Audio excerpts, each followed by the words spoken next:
जालना मनपाच्या विशेष सभेत मोठा गोंधळ. सभा कुणी बोलावली याचाच ठाव ठिकाणाने. राजदंड, तासभर उशिरा, प्रशासनाच्या कारभारावर गंभीर प्रश्न. आज दिनांक 16 रोजी सोमवारी दुपारी 3 वाजता मिळालेल्या माहितीनुसार जालना शहर महानगरपालिकेच्या विशेष सभेत आज अभूतपूर्व गोंधळाचं चित्र पाहायला मिळाले. विशेष म्हणजे ही सभा नेमकी कोणी बोलावली याबाबतच महापौर, उपमहापौर आणि प्रशासन यांच्यात स्पष्टता नसल्यानं मनपाच्या कारभारावर गंभीर प्रश्नचिन्ह निर्माण झाले. आज झालेल्या या विशेष सभेत एकूण 9 विषयांवर चर्चा करण्यात आली.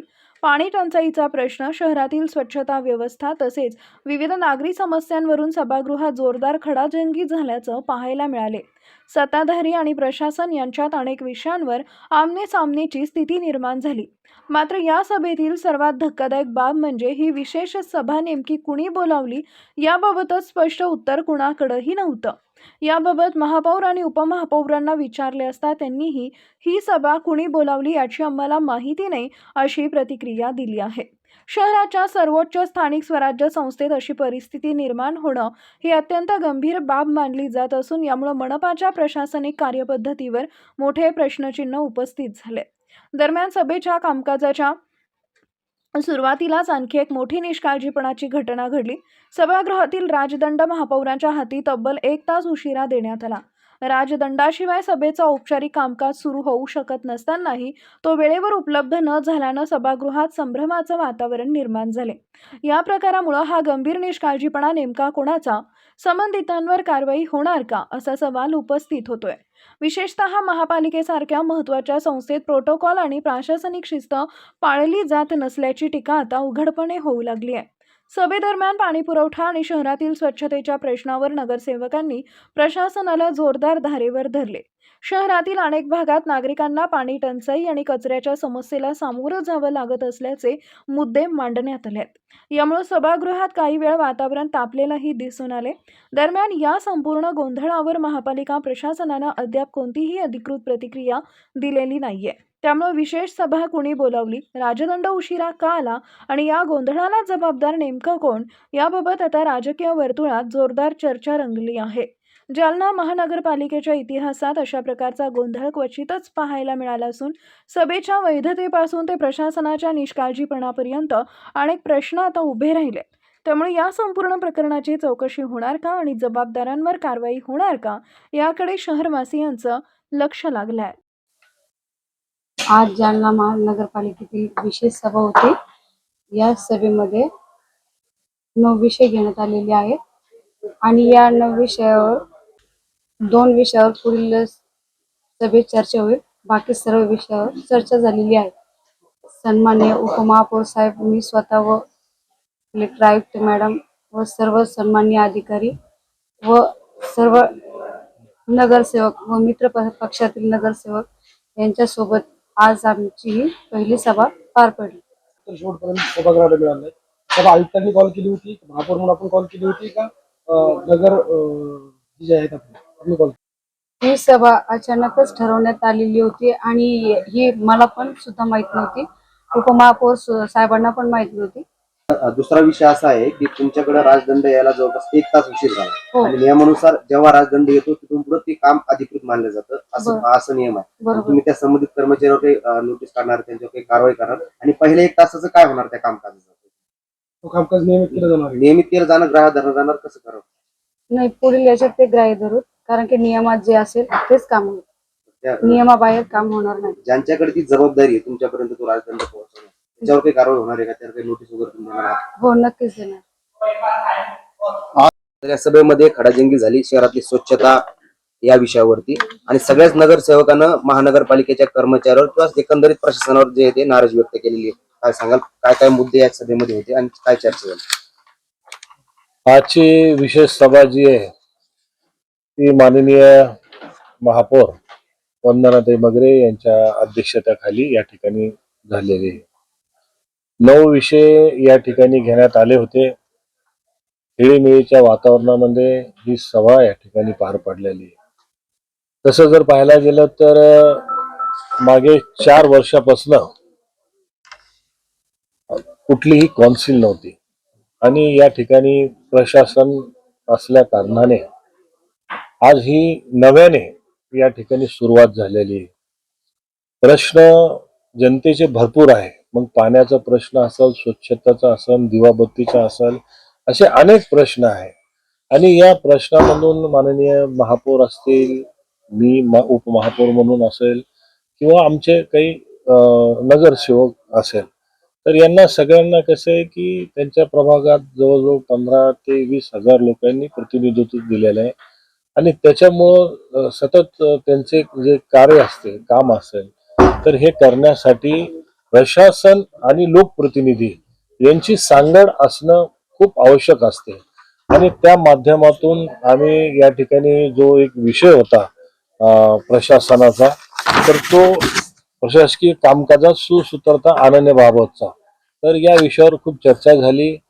आणि प्रशासन आणि लोकप्रतिनिधी हे कसं आहे की एका सायकलीचे 2 चाकं असतात. आणि हे जर कधी व्यवस्थित चालले तर आपला विकासही या ठिकाणी व्यवस्थित चालू शकतो. असं आम्ही दोन्हीचा एक मधला मार्ग काढला.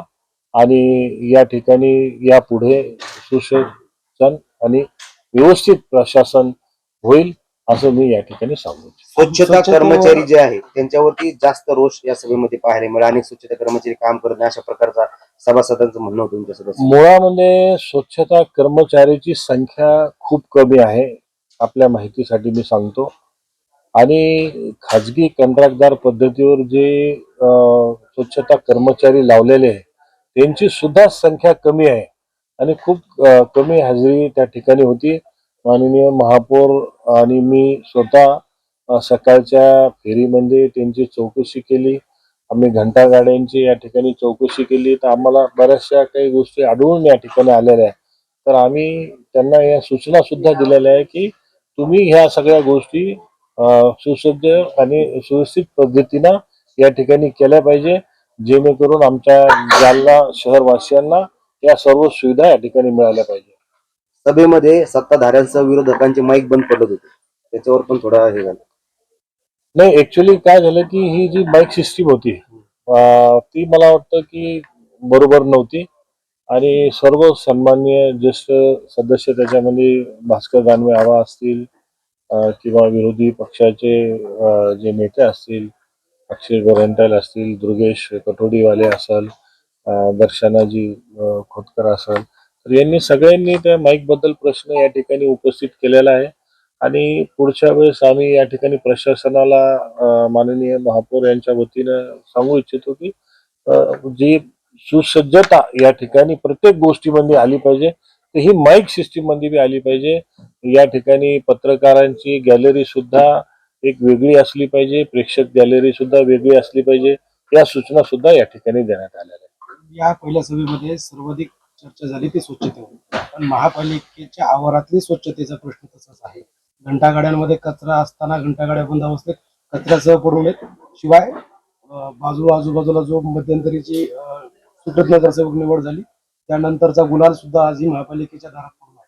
तर महापौर म्हणून तुम्ही अधिकाऱ्यांवर कशा पद्धतीने आता वचक ठेवणार आहात ते एक सांगा. नाही, आता तुम्हाला सांगतो मी की 4 वर्षापासून या ठिकाणी प्रशासक नव्हते. आणि प्रशासक असल्या कारणाने त्यानंतर मध्यंतरी एक 4-6 महिन्याच्या अगोदर प्रशासन म्हणजे माननीय जिल्हाधिकारी यांच्याकडे ते पदभार आला. आणि खरं जर पाहिलं तर या ठिकाणी प्रशासन फुल टाइम असला पाहिजे की त्यांना काम समजा तेवढे आहे. आता या ठिकाणी प्रत्येक विभागाने चोख काम केलं पाहिजे, म्हणून आम्ही आजची जी सभा आहे, जो विषय तुम्हाला सांगितलं की प्रशासकीय कामकाजामध्ये सुसूत्रता आणली पाहिजे, तर हाच विषय आहे ना. म्हणतो हाच विषय आहे की प्रत्येक गोष्टीमध्ये आता हे कार्यालय असेल, सभागृह असेल, महानगरपालिकेचं परिसर असेल, या सगळ्याच गोष्टीची सुसूत्रता या ठिकाणी आली पाहिजे. म्हणून ही बैठक या ठिकाणी बोलवली होती. त्यांना त्या पद्धतीनं आम्ही या ठिकाणी सांगितलेलं आहे. मला वाटतं प्रशासन यावर गंभीर होऊन काम करेल. बैठक कुणी कॉल केली होती याचं उत्तर आणखी नाही मिळालं. ही बैठक जी कॉल केली जे नगर सचिव आहे त्यांनी या ठिकाणी ही बैठक कॉल केली. माननीय महापौर यांना मी विचारलं तर त्यांच्या असं सांगण्यात आलं की हे प्रशासनाकडून ही बैठक कॉल ते करण्यात तुम्हाला दोघांना विचारणार नाही किंवा तुम्हाला दोघांनी माहिती नाही असं? नाही, मला असं वाटतं आता कसं आहे, महापौरांचा अधिकार असतो हे म्हणून मला असं वाटलं की माननीय मॅडम यांनी बोलवले असेल. म्हणजे तुम्हाला दोघांना विश्वास न घेता प्रशासनानं काही बैठक बोलवली. विषय पत्रिका वगैरे प्रशासनानं विषय पत्रिकावर जे 2 विषय या ठिकाणी जे आलेले होते त्याच्यावर जी चर्चा झाली 3 आणि 4 जो विषय होता या ठिकाणी, तर याच्यामध्ये 3 नंबरचा विषय होता की वार्षिक करारावर चर्चा करणे आणि 4 नंबरचा विषय होता की विविध विभागातील विकास कामं जे त्याच्यावर चर्चा करणे. हे दोन्ही जे विषय होते हे ऍक्च्युली बजेटशी संबंधित विषय होते आणि बजेट हे मंजूर झाल्यानंतर ह्या विषयावर खरं जर पाहिलं तर चर्चा व्हायला पाहिजे, परंतु हे विषय त्यांनी कसे ठेवले मला लक्षात आलं नाही. बजेट झाल्यानंतर परत हे विषय या ठिकाणी चर्चेला येणार आहे. राऊत साहेब असं म्हणायचं का मग जे प्रशासक होते ते अजून प्रशासकाच्या भूमिकेतून बाहेर आले नाही? हो ना, अजून मग तेच मी आता कसं आहे की तुम्ही कुठून जरी गेले तर ते विषय तिथंच यायला लागला. तर तेच आमचं म्हणणं आहे की हे आता थोडस कसं आहे की आता मी ऑफ कॅमेरा तुम्हाला नंतर सांगेल काही गोष्टी. उपमहापौर साहेब सभागृहाचं काम कर राजदंडाशिवाय चालूच हा. होतं पण राजदंड दिसला नाही एक किंवा तास उशीर उशीर आला. आला. प्रशासनाचा मी तुम्हाला एक गोष्ट सांगतो की फुल टाइम प्रशासक या ठिकाणी नाहीये आणि जे त्यांना या सगळ्या गोष्टीचा मला असं वाटतं की अनुभव नसल्या कारणाने त्यांच्याकडून ही एक चूक झालेली आहे आणि यानंतर त्यांच्याकडून चूक होणार नाही. आपण याची दक्षता आम्ही घेऊ तेही या ठिकाणी घेतो. सभागृहाचा एक परंपरेचा भाग म्हणून राजदंड जर नसेल तर तो सभागृहाचा अपमान मानला जातो. त्यामुळे ती एक शोभेची वस्तू आणि ते शिस्तीचं आणि शिस्तीचंच याचं आहे. प्रतीक. बरोबर आहे, बरोबर आहे, बरोबर. मी तुम्हाला सांगतो की ही प्रशासनाची खूप मोठी एक चूक आहे याच्यामध्ये, कारण ती सुरुवातच त्या राजदंडापासून या ठिकाणी होत असते. मागच्या वेळेस सुरुवात बरोबर झाली, परंतु ह्या वेळेस आमच्या सन्मान्य सदस्यांनी या ठिकाणी लक्षात आणून दिलं आणि ते मग त्यावेळेस मग माननीय महापौर यांना ते राजदंड या ठिकाणी दिला.